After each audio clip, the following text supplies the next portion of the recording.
So today we are hosting a panel on how can Christians engage well in the public square. With the 24-hour news cycle, social media, and increasing division in our nation, the public square can feel toxic and dangerous.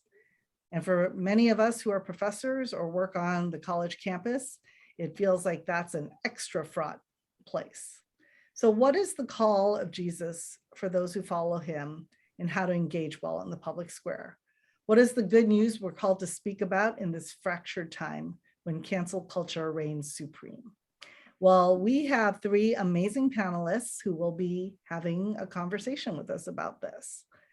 And let me introduce them now. So Michael Wehner is a leading strategist, speaker, and practitioner at the intersection of faith, politics, and public life. He has advised the president, as well as some of the nation's leading foundations, nonprofits, and public leaders on some of the thorniest issues and exciting opportunities that define American life today. He has argued that the spiritual health and civic character of individuals is deeply tied to the state of our politics and public affairs. Andra Gillespie is a political science at Emory University. She teaches and researches in African-American politics, particularly the politics of the post-civil rights generation of leadership and political participation. You can often hear her being interviewed on NPR, and that is one of my joys ever since I met Andra. I'll be driving along and I'll be like, there's Andra, I'm hearing my friend. So now all of you guys can say it when you hear Andra. And Peter Wehner is an in-residence senior fellow at the Trinity Forum, a contributing opinion writer for the New York Times and a contributing editor for The Atlantic magazine. He has written for numerous other publications, including Time Magazine, The Wall Street Journal, The Washington Post, Financial Times, The Weekly Standard, National Review, Commentary, National Affairs, and Christianity Today. He has also appeared frequently as a commentator on MSNBC, CNN, Fox News, CBS, PBS, and C-SPAN television. So what have you not been on, Michael, on Peter? So we are so happy to have you, and we will be beginning the panel. So Nate, can you put us all on the screen? And just wanted to check with you, Nate, that the recording is happening right now. Okay, good. So Pete, Andra, Michael, what is the public square? And what is your public square? And why do you think it's important for Christians to engage in the public square? If you could each briefly introduce yourself through answering that question. And I'll ask Andra to go first. Sure, thank you. And thank you for having me. I see the public square as an extension of the classroom, really. So I am definitely speaking from my position as a professor. I see what I'm doing is doing something that's not dissimilar from what I'm doing in my introductory American politics class. I'm just doing it for a wider audience. And I think it's particularly important right now, given the work that I do in the field that I'm in, to explain things to an audience where we aren't sure, and we're pretty convinced that civic education is on the decline and civic knowledge is actually pretty low. So I see it sort of as an extension of my service to be able to do the things that I do at my elite college and then extend that out into the wider community so that they get the benefit of the things that my colleagues and I are studying and researching. Great, thank you. Michael. Yeah, sure. So first, I'm just Ivy means so much to me, and so glad to be here, and just want to thank all of you for your ministry and the work that you do every day. Ivy helped me get through college and stay out of trouble, and continues to this day to just be such a tremendous resource through all the people you've blessed and helped shape. The public square for me is anytime you act when strangers can hear you. The public square is conduct that is publicly available, available to those who you do not know. And so I think it's includes politics, but is not summarized by or constituted solely of politics. I like thinking of the classroom as and sort of the academy as having public elements, the arts.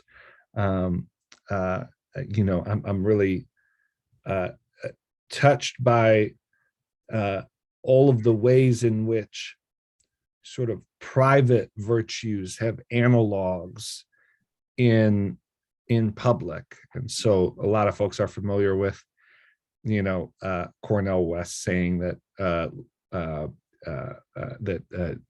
justice is what love looks like in public.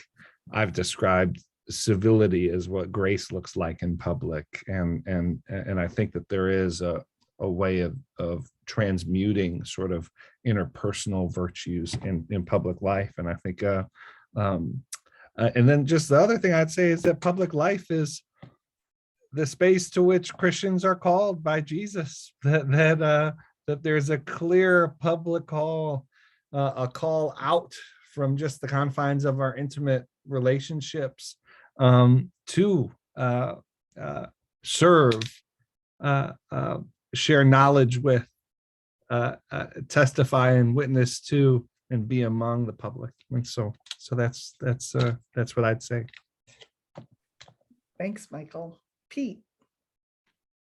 Yeah, first, thanks, echoing what Michael and Andra said, to InterVarsity to be with you. It's a terrific institution. I was talking to my daughter about it earlier today, and a lot of my favorite people in life have been associated with InterVarsity, and it really does have a terrific ministry at a time when ministry isn't as easy maybe as it has been in the past. And so there are a lot of choppy waters to navigate for a lot of people, including ministries, and Ivy's done it really, really well.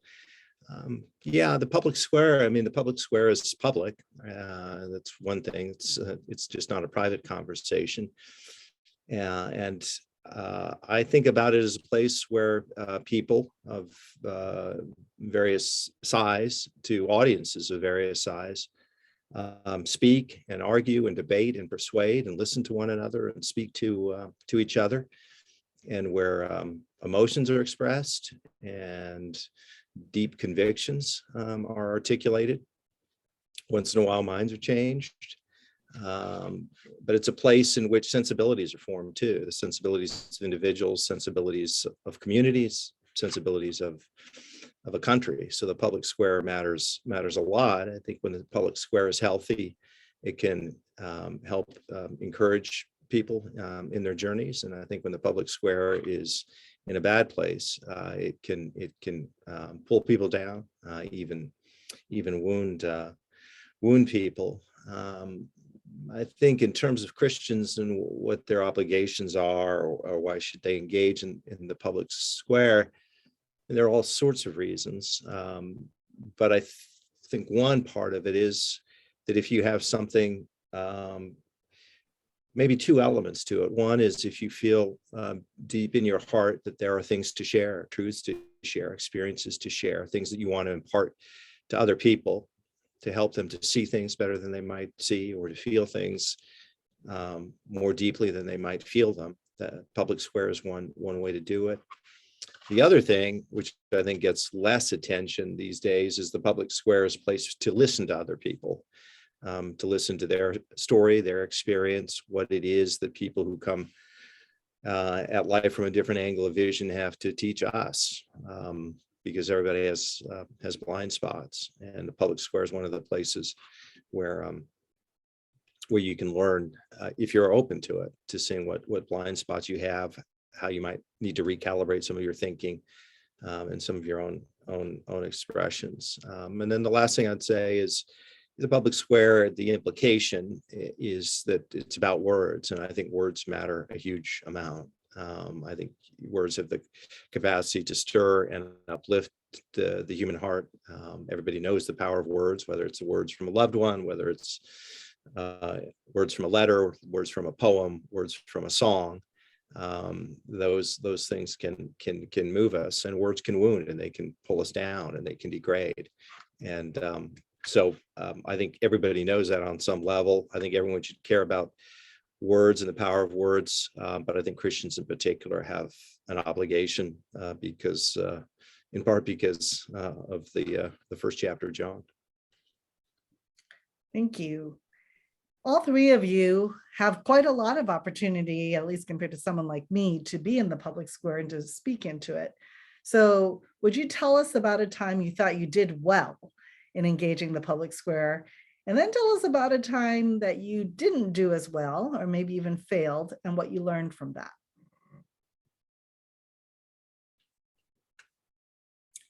So I'll go. So I'll do the bad one first. It was 2013. I was on an MSNBC show. So like it was fine for MSNBC, but I think in the light of civility and grace, it was fine. I was referring to King Cuccinelli, who was then Attorney General in Virginia. He was head of, I can't remember if he was head of ICE under the Trump administration. And I disagree with this politics. And so in that space, wit is kind of helpful, but like I sort of referred to him as Cucci-Coo, sort of looking at sort of playing on his name in a way that was really insensitive. And like I said, nobody on MSNBC cared, but I thought about it later and I got convicted. And it was something where I kind of had to tweet out, okay, that was wrong. I shouldn't have done that. And, this is not somebody who I know personally, but it's still really important for me to, as a Christian, to remember to like devolve to name calling is just not an appropriate thing. I think one time that I am proud of was I had the opportunity to do the election night coverage for PBS in 2016. And that was an interesting night, to say the least. So we were on air well into the wee hours of the morning. And it was interesting to watch as we saw the, results come in. And it started to become clear that Donald Trump was going to be president of the United States, to kind of watch how people were reacting kind of like, on the panel to that. And I was preternaturally calm during that thing. And I've had other sort of events in my life where I knew that it was the peace of God that passed all understanding. So I wouldn't quite say it was quite at that level, but I think God was kind of in control. And people kind of asked me later, how could you like keep a straight face? I was like, it was my job. I'm also supposed to be dispassionate here. I'm the academic voice. I'm not the partisan voice here, right? So I'm not to express emotion about sort of like which side I'm on in this particular situation. And so I saw it as a kind of a professional obligation to kind of maintain composure and keep my cool. And, even though the next day I kind of had some surreal out of body moments where I realized that, oh, that election really did happen yesterday. Like I woke up the next day and thought I was in Groundhog Day in the Bill Murray movie, and then woke up to the reality that no, I'm not on Groundhog Day. And so you kind of have to move forward with that.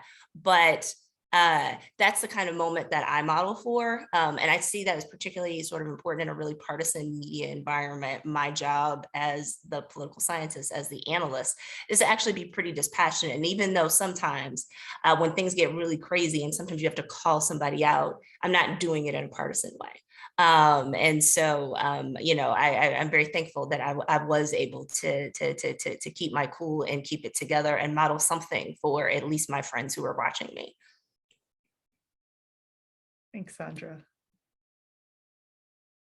Yeah, so I thought about this question, and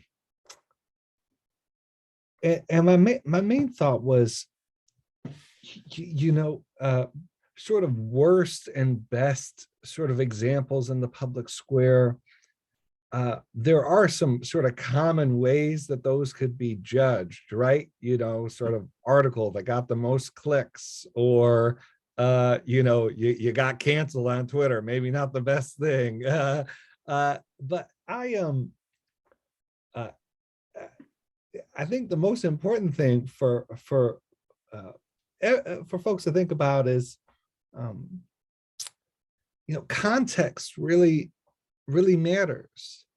And sometimes the same expression from a different person has different meaning, is in effect like a less successful, or I'd prefer to think in sort of terms of faithfulness. There are things that I've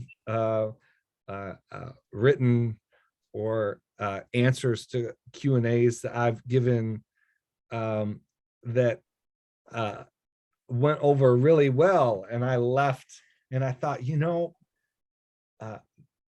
I think they liked it for the wrong reason. I'm not sure that even though they're super happy with the answer I gave, I didn't communicate exactly what I wanted to communicate. And one example is I did a series of talks on civility and polarization. And when I started doing these talks, I noticed when I left, I'd have one or two people come up to me following the event and say something along the lines of, you're so right. The other side really is bad. And you start going, oh, you completely missed it. You liked my talk for the exact opposite reason. The whole reason I'm giving the talk is for you to have introspection on yourself, not for you to take away ammunition for the other side. That's kind of missing the point. And then there are other times where I've said things and written things that, so one example is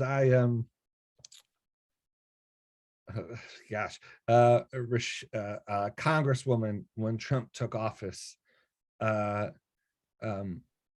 called for at an event for impeaching and she used a vulgarity to describe Trump, and I wrote an op-ed for the Post about the way that vulgarity and a politics of anger and contempt is inconsistent with and undermines a politics of the common good. That actually, when we use contemptuous language, it actually provides the fuel for contemptuous policies. So even though this congresswoman was thinking that she was opposing what she viewed to be contemptuous policies of Trump, I made the argument that no, actually it's that kind of rhetoric which actually is fuel to the fire of the very policies that you want to be speaking out against. And people hated that op-ed. I mean, just kind of to Andra's point, according to the mood of the moment, sort of just as Trump was taking office in 2016 was not the time to be, according to sort of popular sentiment, was not the time to be making a criticism of a Democratic congresswoman, especially not on Twitter or sort of mainstream folks. But I wrote that op-ed. I stand by it today. I think it was a message folks had to hear. I think what I wrote was proved out over time. But I had to turn off social media for a few days because people were just absolutely. But one of the least well received things I've written is one of the things that I feel like was most faithful and most sort of successful, if you want to use that kind of language. Yeah. Pete? Yeah, I think starting with things that maybe I regret more than others.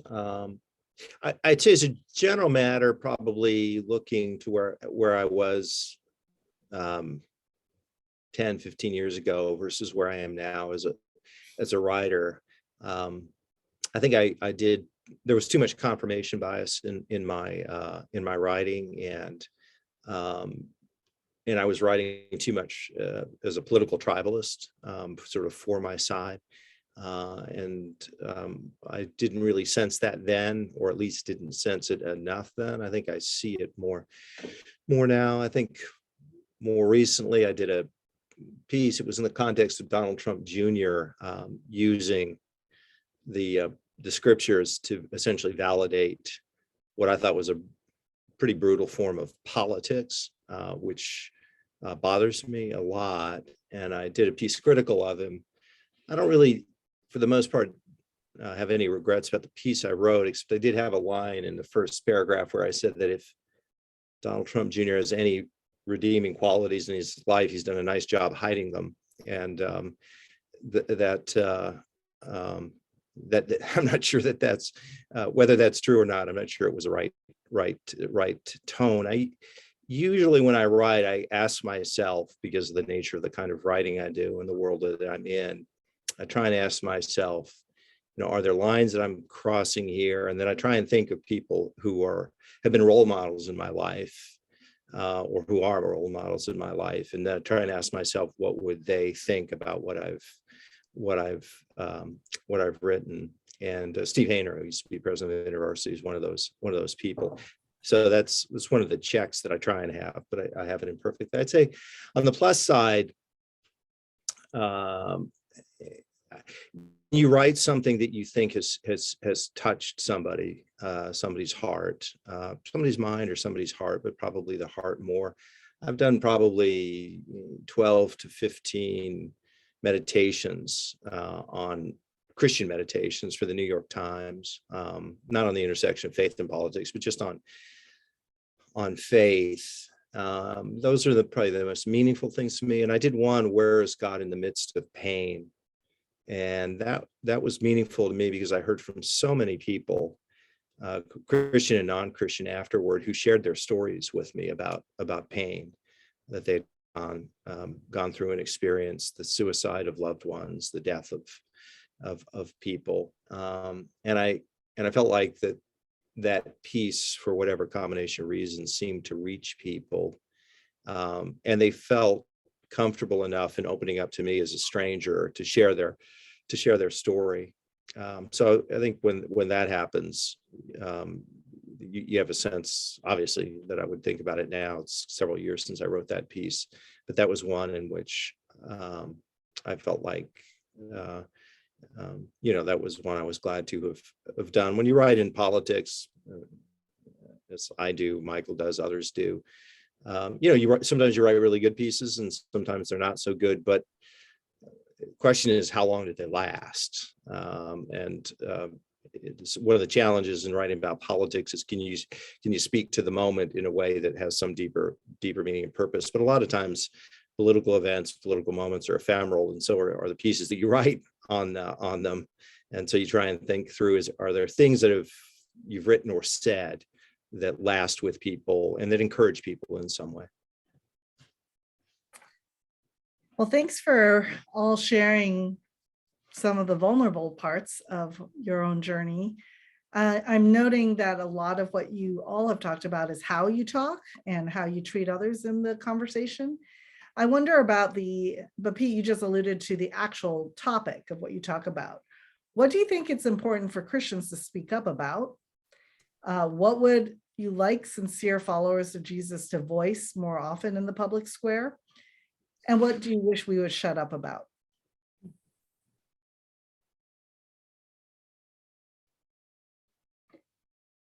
I'll jump in and just say, I think, Richard Niebuhr's Christ and Culture is meaningful to me because of the ways in which he, and, I think of, a number of, I think, leading lights, whether it's Richard Foster or this idea that there are in the public realm, particularly in politics, which is penultimate and prudential, that there is no single faithfulness that applies to people in a way that transcends context, role, etc. There's a C.S. Lewis essay where he's considering the creation of a Christian political party, and he writes something. It's an essay. It's called Meditations on the Third Commandment, and there's a part of that essay where he basically says, one of the greatest temptations when you combine faith and politics is to proclaim God hath said when he hasn't spoken. It's to sort of use religious authority to dogmatize a narrow political approach. Now, I think that we actually need to be more forthright about directly applying and presenting Christian knowledge, as publicly available knowledge. I think that's central right now. And those of you who are in ministry, I think, Willard would call you spokespeople for Christ. Actually, you call all of us on this call spokespeople for Christ. And this bringing of knowledge is just very central to the role of the public-oriented Christian. But I'm very wary about saying, oh, Christians shouldn't be talking about this issue. We should be talking about that. I think God has given us all experiences and communities from which we speak, and sort of specialized knowledge. The body has many parts, and it's actually my confidence lies in Christians being faithful in the way that God has called them, and the sum of that transcending any sort of thoughts I might have about directional aims of our politics, or, oh gosh, if this issue was at the center of the Christian witness, wouldn't we all be better off? And I'm not sure if I can be certain about those kinds of judgments. I am really certain about people who have hearts and minds that are pursuing the Lord, and that there's a public overflow to that will lead to something that's better for the church and better for the public.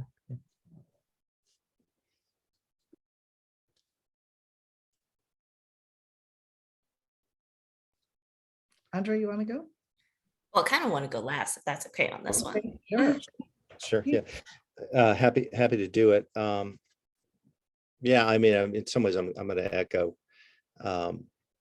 Michael. In terms of why is it important to, or what do you think is important for Christians to speak up about? I mean, some of that I think just depends on facts and circumstances and individuals. I think sometimes people are positioned or called to be persuasive, and sometimes maybe more prophetic. Some of it depends on who the individual is. Some of it depends on what community you're part of, and what are you equipped to do and what aren't you equipped to do. So I try and stay away from thinking Christians should do X or Y. It's tricky enough for me to figure out what I should do as a Christian, let alone try and tell what other people should do. I think there are kind of rules for the road, which are pretty obvious ones. One should speak truthfully and honestly. One should, if you're talking about this sort of domain or realm, speak up for justice. One should conduct oneself in a way that would make, that Christ would look down and say, if not exactly well done, at least not offensively transgressed, those lines. What would I like sincere followers of Jesus to voice in the public square more often, and what do I wish that they would shut up about? I guess I would frame it this way. I was thinking about a month or so ago of the public witness of the evangelical church to the wider world. And it struck me that there are scandals that have either crippled or struck at the heart of several important evangelical or Christian institutions. The largest Protestant denomination in the country, the Southern Baptist Convention, has been roiled by sexual abuse scandals, both ones that have been committed, and then the follow-up, the cover-up. Then you have one of the largest apologetic ministries in the world, Ravi Zacharias. Again, a horrible, wicked story of abuse and cover up. One of the largest Christian camps in the country, Kanakuk, again, sexual abuse, again, cover up. One of the largest Christian universities in the world, Liberty. Jerry Falwell Jr., the president, had to resign because of misconduct and a whole sort of tonal approach.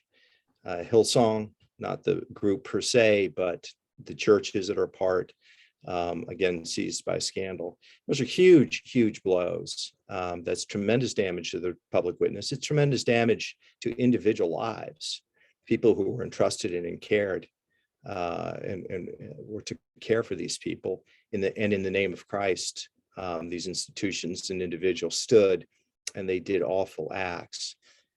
So what is that?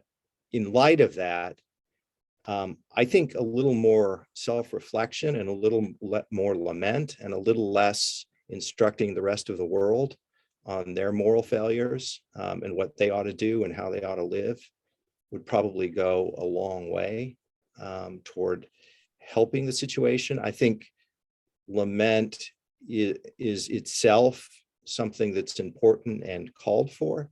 And I think in terms of the witness to the wider world, to be able to say, we recognize our failures, we recognize our mistakes, and they've hurt people and they're deeply regrettable, and we're going to try and do something about it, would be a lot better than a kind of cultural aggression project that never acknowledges that. And I honestly wish more influential figures within the Christian church would spend a little more time honestly speaking to our failures rather than simply pointing to the failures of secular modernity, even though I think there are failures with secular modernity, and they deserve to be called out. And then the last thing is what Michael said. I think when you weaponize faith for partisan purposes, you use it as a club, you subordinate faith to pre-existing cultural or political or partisan agendas, and you whack people in the name of Christ. I think that's a problem, and it's contrary to the Sermon on the Mount, I would say, along with a lot of other verses, and certainly the tone and the tenor and the arc of Jesus's life and the scripture itself. Yeah, I mean, I think what I'm going to say is going to complement what Michael and Peter have said. If I had to sum it up in one word, I don't want Christians to shut up and not be involved in the public square in any aspect or facet of it. But the thing that I think is missing is love. And the reason why it's missing, and I'm not talking about some kind of like touchy-feely, we're going to get God to co-sign everything that people want to do for their self-actualization, even if it's wrong type of situation. I very much want to adhere to orthodoxy on this in terms of how we live out our lives. But what I see in the church right now, writ large in the United States, is pride and a lust for power that's manifesting itself politically in terms of being able to, willing to cut deals with people with whom people should not be, Christians shouldn't be cutting deals with at all in order to maintain power. I mean, it's one thing to understand that you're working in a pluralistic society and you got to work with all different kinds of people, but like literally making Faustian bargains that you can't get out of and that don't allow you to actually sometimes concede when your opponents may actually have a point, or when you have or your side has done wrong, I think it's problematic.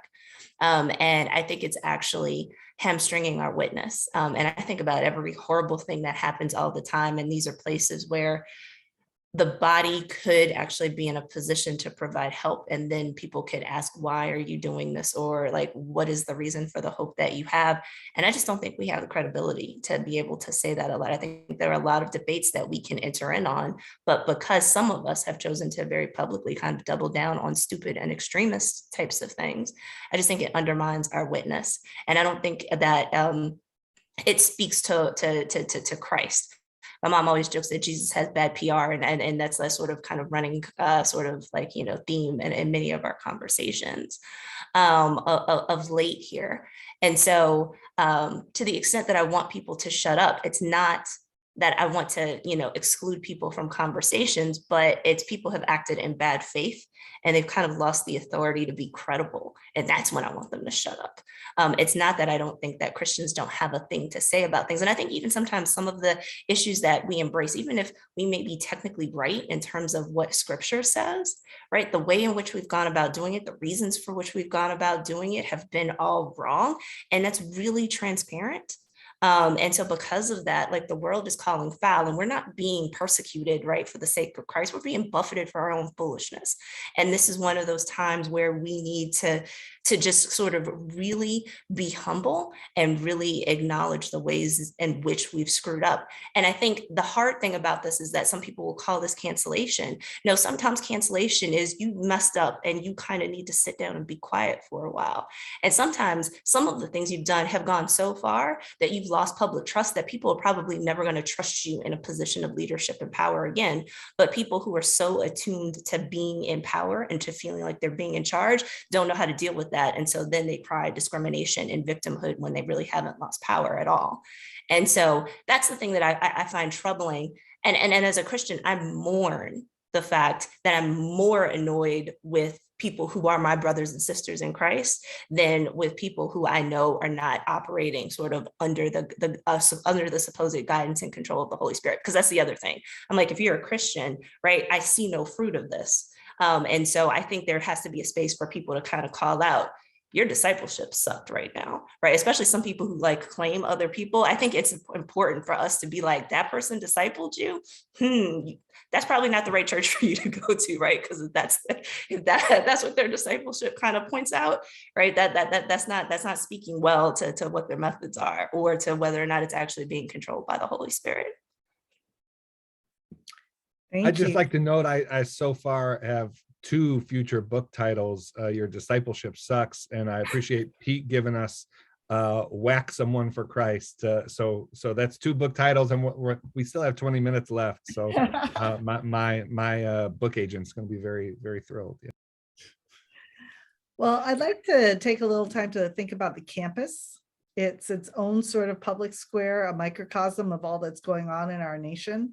And many professors, some of whom are on this Zoom call, feel the pressure around students and colleagues reacting to what they say or write if it doesn't hew to some sort of party line. And sometimes people feel like maybe they shouldn't say anything at all because they're going to get canceled. What's your best advice for the ways that professors can or should engage? I'll start first, just as a professor on the panel. That's hard. Sometimes you do ask sort of whether or not every academic fad sort of, comports to the image of Christ and whether you should be jumping on bandwagons. And I often think about, even if there are things that I disagree with, I need to know about them. And so I pretty much have this sort of open, I can study anything and I'm curious about lots of different things, and that doesn't necessarily reflect on my faith. Most of the time I don't feel a conflict, even though I work in spaces that would kind of be sort of characterized as being exceedingly liberal, and on subject areas where the party line tends to be liberal. There are certain things that I have seen some people do that I may disagree with, but that's usually more how they do things. The question about empiricism usually is the same, and we often tend to kind of agree that if you're asking a question, if your methods make sense, and you can walk people through how you reached a conclusion, not that I sort of think that objectivity is sacrosanct, and I certainly sort of bring the lens of problematizing that sort of from a gendered and a racial lens, but there is some commonality that we can talk to about that.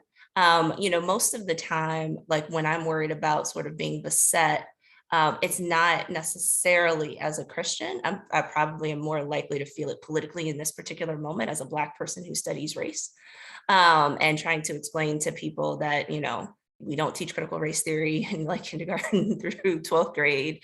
But yes, your college student is old enough to, be taught things like slavery was the cause of the Civil War, and that there is such a thing as systemic racism. We'll explain what we're talking about when we mean that. So I don't have that particular type of conflict. There are times when, for instance, like when we teach about the First Amendment, in my intro American class, where I have to tell people, right, respect is one thing.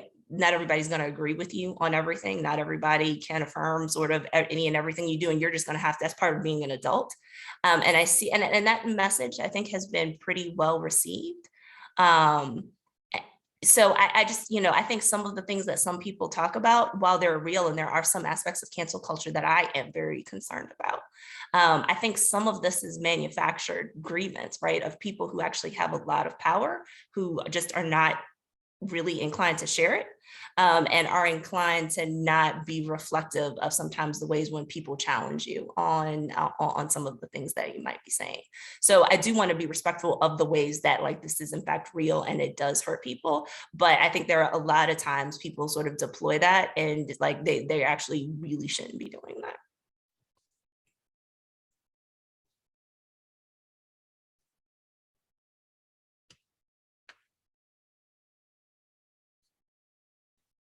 Michael, would you like to go?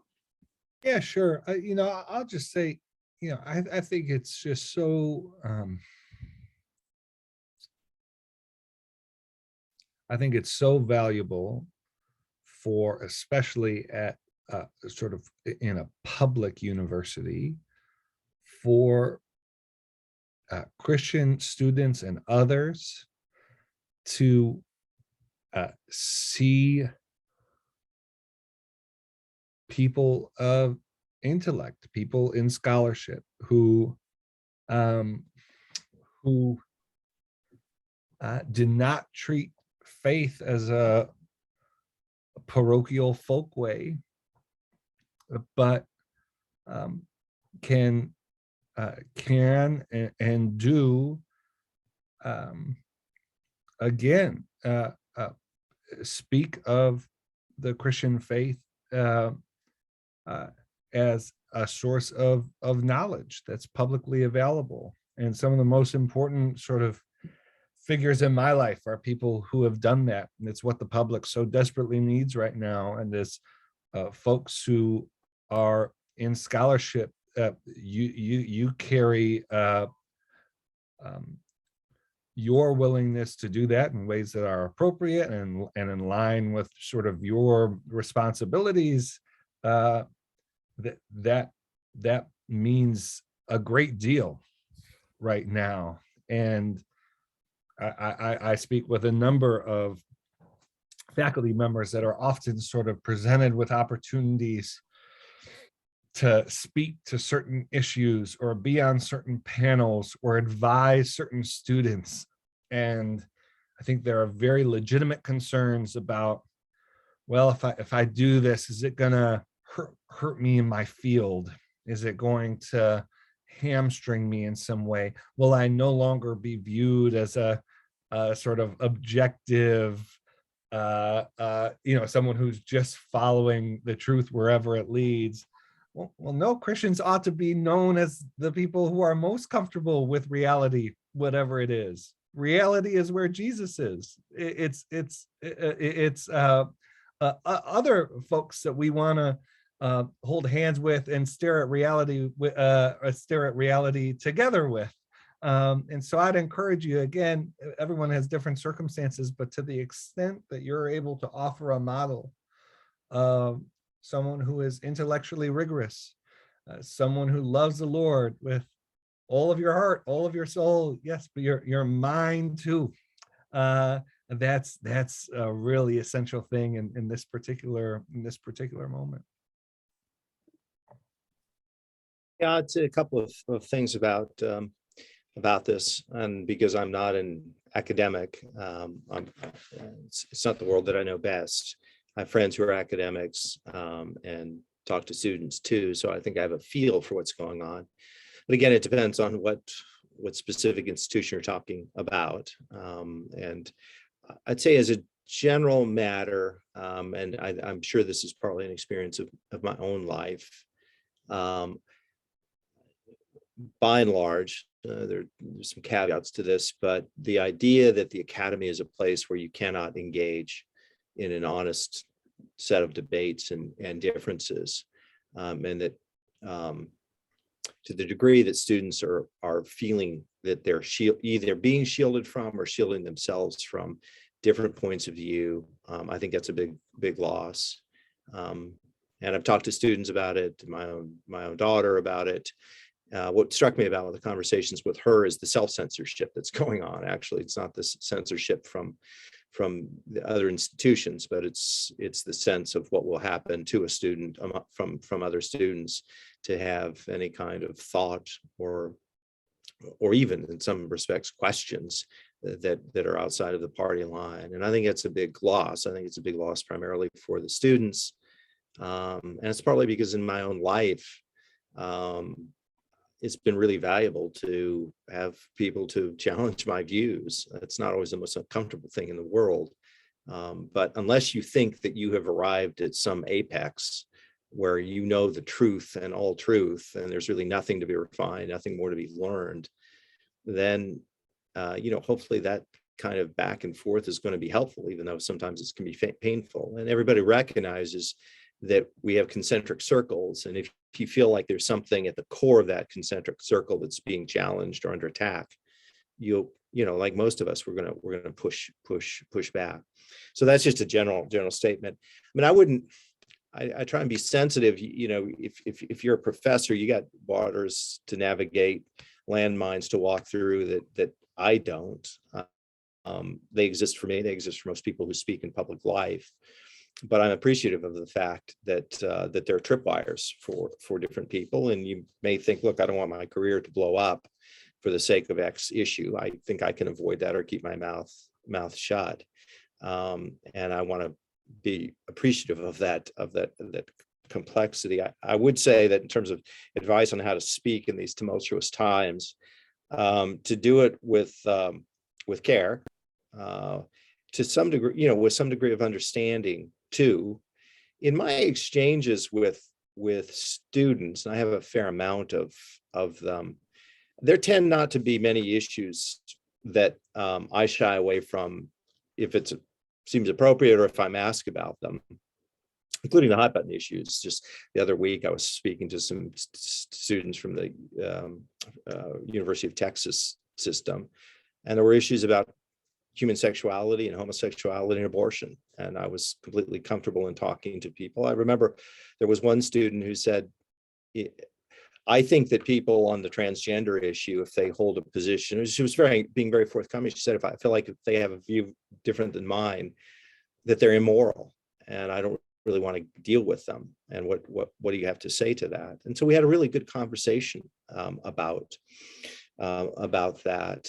I think if people feel like you can give voice to different views, you can explain the reason and rationale for your own views, and you can demonstrate some understanding for people who hold views different than yours, including the ability simply to articulate in a fair-minded way what a view is that's different than yours. I think that is helpful. And I think when you can get through that, you can have meaningful conversations with people. I did a visiting fellowship at Duke for a year. And one of my assignments was to ask the Duke students, this is about, I think, 12 to 15, to write the strongest paper that they could on a topic, and that they had to write the paper, the paper had to defend the view that they disagreed with. And the issues that I gave them were abortion, guns, race, and homosexuality. I was actually warned not to do it, but I went ahead and did it anyway. And it was a really, really good exercise. I remember in particular, I remember a lot of the exchanges, but there was one woman who was the campus representative at Duke for NARAL, and she wrote her paper as a so-called pro-life position. And she talked about how hard it was to do, and she was glad she did it. Nobody changed their mind on their issue, but a number of people were willing to say, to one degree or another, I think I can see the germ of an argument, or I can see a rationale for holding a position different than mine. And what that does is it changes a public debate. So when people disagree with you, it pulls them out of the mindset that says you're wrong on the issue and you're wicked to you're wrong on the issue and you have a different point of view or a different experience. So when you can do that, I think that's useful. But again, I think it's tough, and I think the American Academy is probably tougher terrain than any other today. Thank you. Well, I'm gonna get to ask the question I never got to ask in any of these other panels in a minute or minute and a half. All three of you are in the public eye and have some access to power and to prestige and privilege. So what spiritual disciplines or practices keep you steady in this road? One of the central attributes of St. Francis was the joy that he expressed in the midst of suffering, and all of you are dealing in the nexus of really hard issues. And so would love to hear a little bit about Are there spiritual disciplines that help you keep between the dishes? And as you engage in the public square, is there any way that God has really given you joy? So I think I find joy in vocation. Being an academic is hard.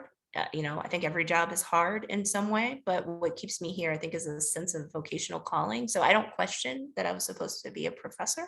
Don't know if this will sort of like be the rest of my career, but like, I don't think that I made a mistake in this calling or that I was disobedient to God in some way.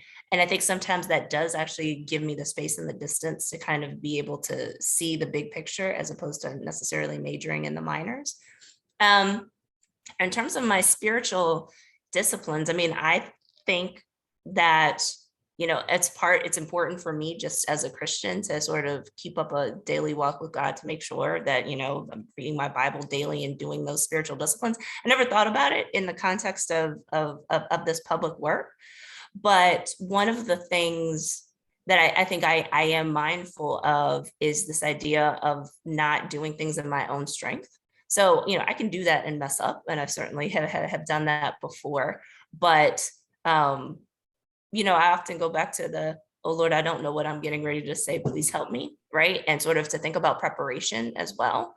And so part of that, I think, is an act of humility, but it's also sort of a recognition that I'm doing all things through Christ who strengthens me, right? And the only way that that's going to happen is if I kind of acknowledge that, because I could go on autopilot and the results could end up being something disastrous.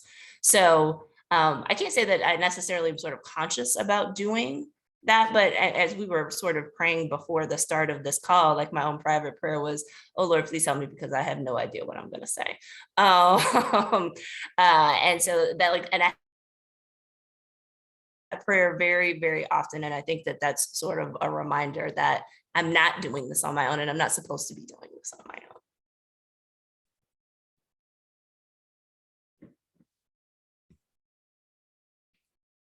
Maybe we'll go to Pete.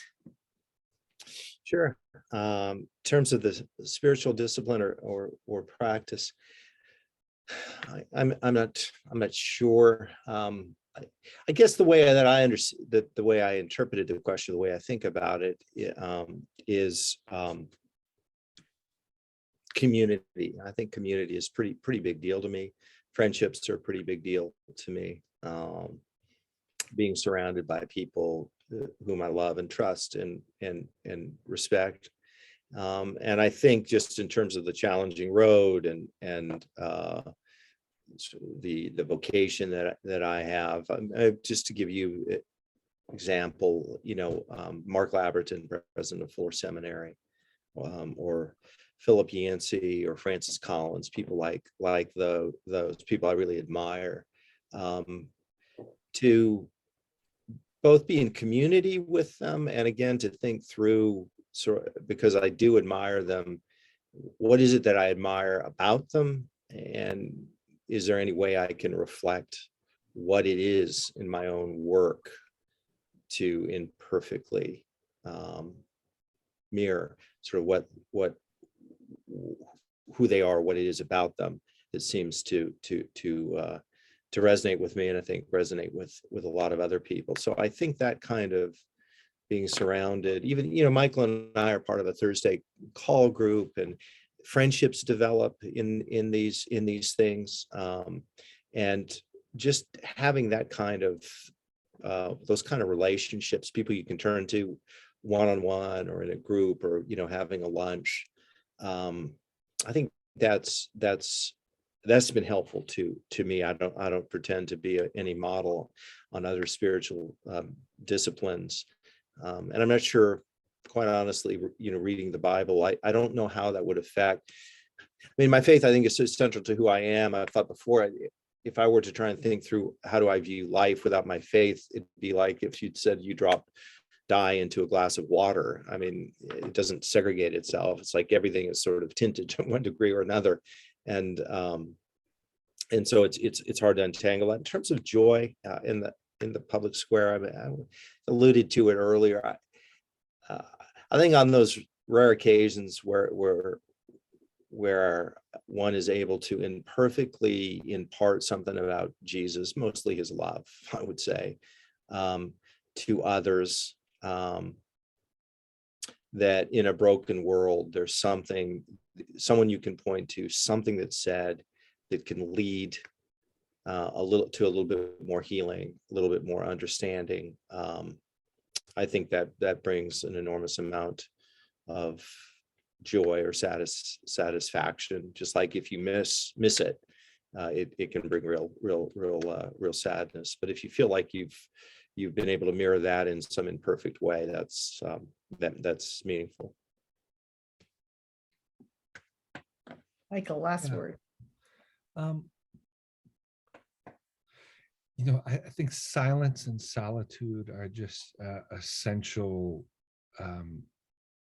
disciplines in a culture and in an environment in which the public increasingly encroaches on our lives, every single one of us. And then for those of us who are public facing in some way, those of us who are interacting with strangers on a regular basis, silence and solitude help you to let go of thinking that your value is in the opinions that you have or in how people react to you, in the validation you receive from others. I find that with elected officials, I know they are just so incredibly first sort of shocked and paranoid, and then incredibly relieved if they discover that you're going to treat them as if they have a soul. They are just so used to being treated as though they are ciphers. And silence and solitude can be a big piece of coming to an understanding that you have a soul. I'd also say, anonymous service or giving, I think, is especially helpful right now,